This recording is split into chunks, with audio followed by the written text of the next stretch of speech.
Labas, kviečiu prisijungti prie YouTube kanalo, ten rasit papildomas žinutės. O dabar Valentino žinutė Šauliui. Šauliai, finansai ir karjera, galbūt finansinės problemos įtakoja jūsų sprendimus.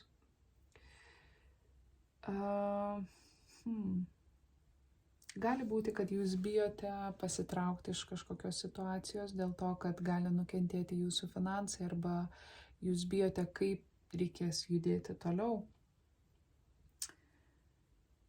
Bet toks jausmas, kad ta transformacija yra neišvengiama ir jūs jaučiat, kad tai artėja.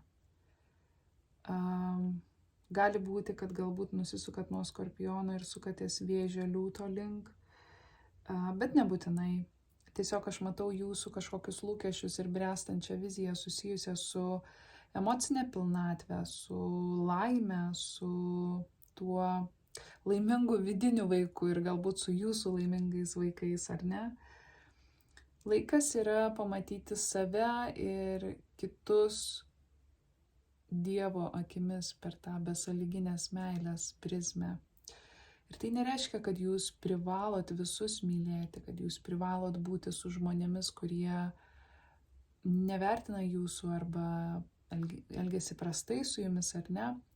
Tiesiog tai reiškia, kad galbūt jūs pamatydami kitus per meilės prizmę pamatysit ir save taip pat ir leisit savo pasirinkti tai, kas jums reikalinga.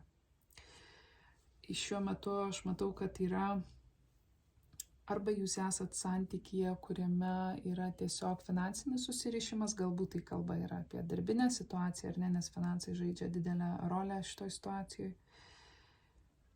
Galbūt bijot, kad prarasit nekilnojamą turtą, jeigu pavyzdžiui eisit į skyrybas, ar ne. Aš matau nuovargį. Nuovargį, psichologinį, emocinį, apatiją, nusivylimą, galbūt nepatenkinti lūkesčiai, neįsipildžiusi vizija. Kai kurie iš jūsų netgi galbūt jaučiatės apgauti, nes jums tarsi žadėta buvo kitaip, arba jums rodyta buvo kitaip, ar ne, ir jūs matot, kad tai visiškai nėra tai, apie ką buvo kalbėta. Bet kokiu atveju, jūsų lūkesčiai į ateitį, jie pagrįsti ir jie gali išsipildyti tai, ko jūs norit, tai, kur jūs link eisit.